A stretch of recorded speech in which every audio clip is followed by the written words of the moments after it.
Assalamualaikum warahmatullahi wabarakatuh. Salam sejahtera bagi kita semua, Om Swastiastu. Yang terhormat para pemirsa sekalian, perkenalkan saya adalah salah satu mahasiswa program Magister Hukum Sekolah Tinggi Hukum Militer. Pada kali ini saya akan memaparkan tentang menjadi tenaga medis yang memahami hukum dan etika medis dalam pelayanan kesehatan.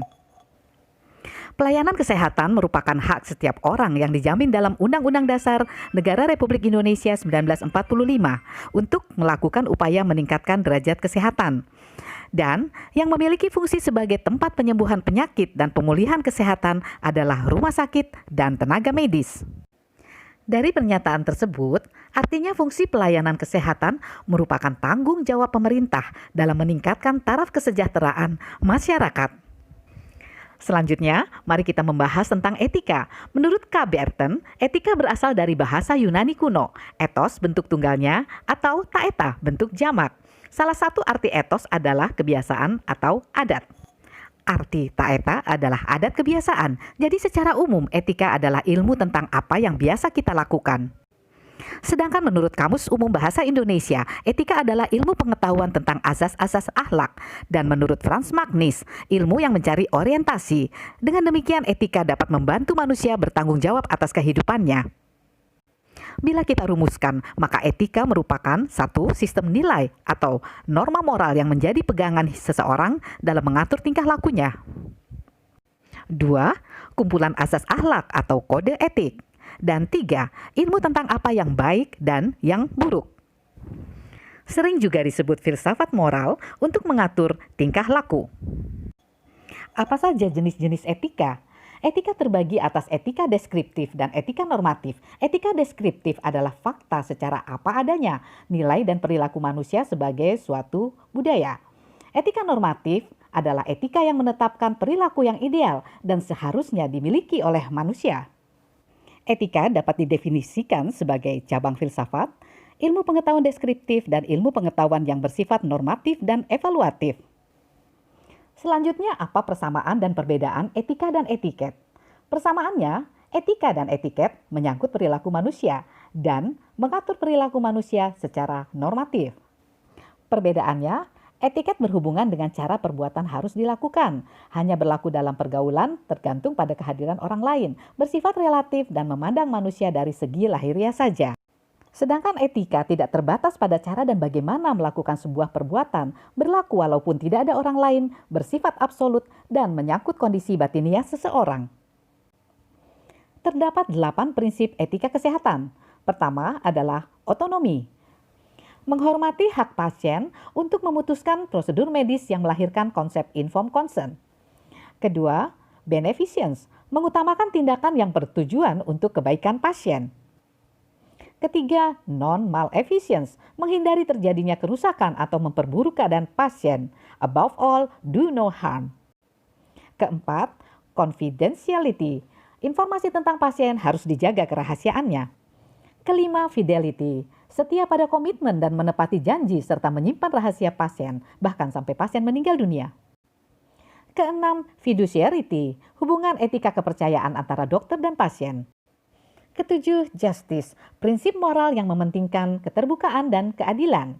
Sedangkan kedelapan, veracity atau kejujuran, penuh dengan kebenaran, kemampuan seseorang untuk mengatakan kebenaran tentang keadaan pasien selama menjalani perawatan. Rumusan etika kesehatan telah dituangkan dalam Kode Etik Kedokteran Indonesia yang mengalami perkembangan sejak tahun 1969. Diawali dari Muktamar ID ke-11 di Bandung pada Oktober 1968, dilanjutkan dengan Musyawarah Kerja Susila Kedokteran Nasional yang menghasilkan 1. Kode Etik Kedokteran Indonesia, 2. Lafal Sumpah Dokter Indonesia, dan ketiga pembentukan aparatur etik kedokteran yaitu MKEK dan Dewan Pelindung Etik Kedokteran. Kodeki ditetapkan 4 bab dan 17 pasal. Sumpah dokter diakomodasi dalam pasal 15. Pada Kodeki tahun 1983 merupakan hasil Musyawarah Kerja Nasional Etik Kedokteran kedua di Jakarta tahun 1981. Terdiri dari 4 bab dan 19 pasal. Sumpah dokter disebut dalam pasal 1 seperti Kodeki 2012 dan dijelaskan lebih detail. Saya akan mentaati dan mengamalkan Kodeki. Terdapat pasal 19 sebagai penutup yang merupakan keharusan setiap dokter untuk dengan sungguh-sungguh menghayati dan mengamalkan Kodeki. Kodeki 2002 merupakan hasil musyawarah kerja nasional etik kedokteran ketiga di Jakarta tahun 2001. Terdiri dari 4 bab dan 17 pasal.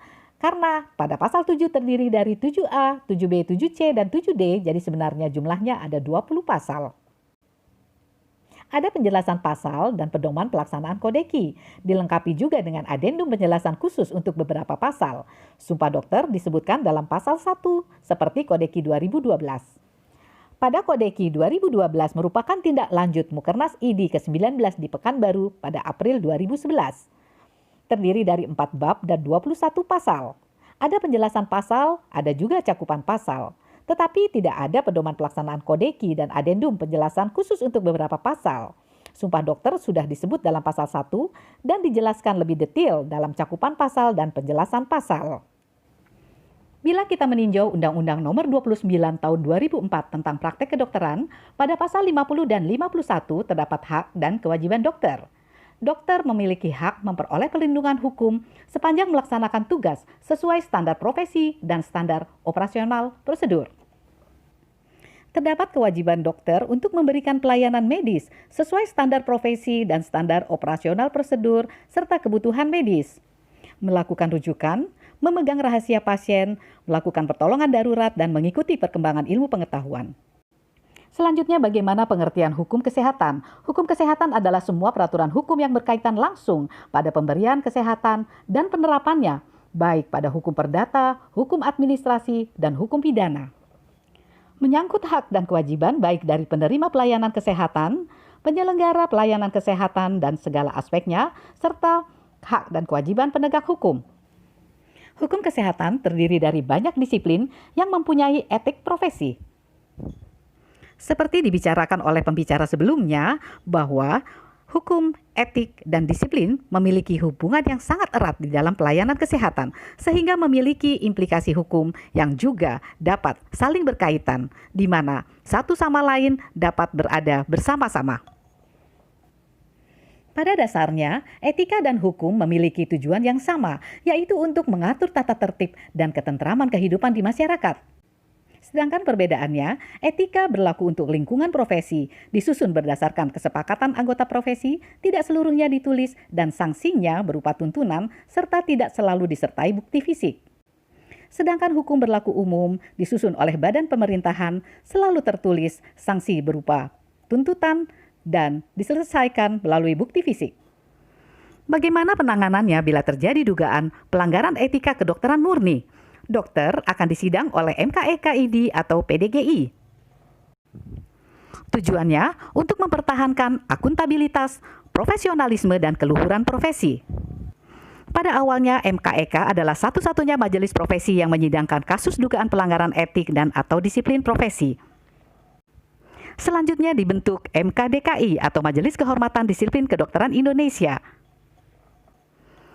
Yang seharusnya menjadi perhatian kita saat ini adalah dokter tersangka pelaku pelanggaran kasus kelalaian medik dapat diperiksa oleh MKEK, dapat pula diperiksa di pengadilan, tanpa adanya keharusan saling berhubungan di antara keduanya.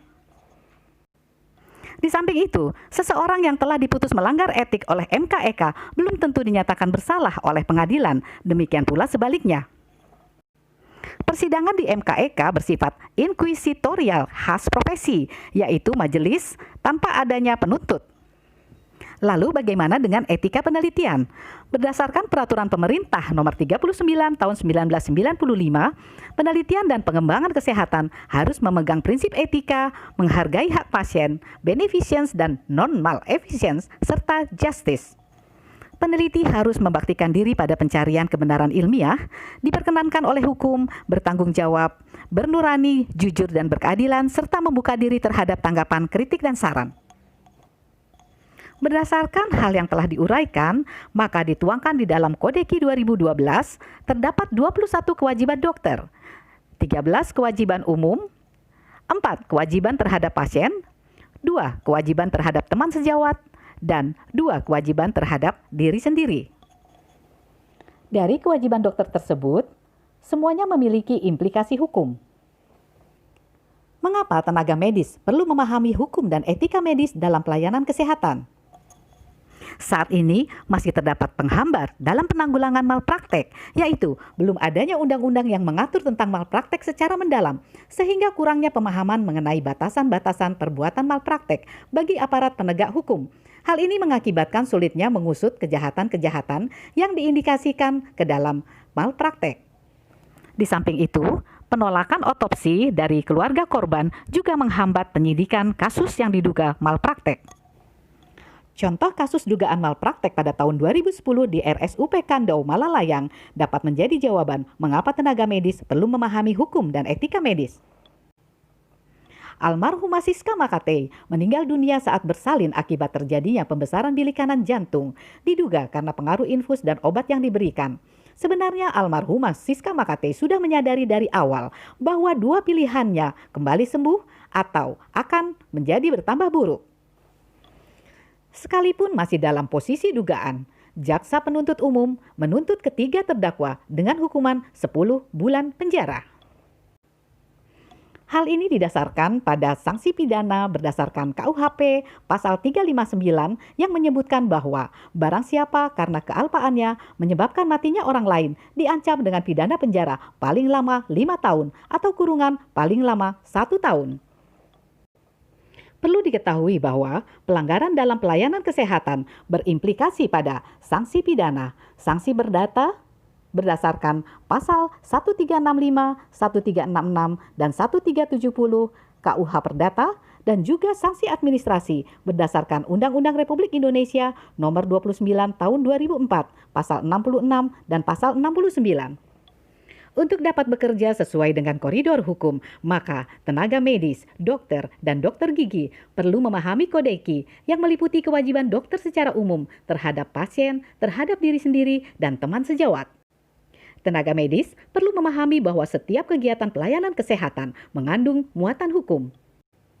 Pelanggaran terhadap kode eki dan hukum terbuka untuk adanya sanksi berupa sanksi pidana, perdata, dan sanksi administrasi.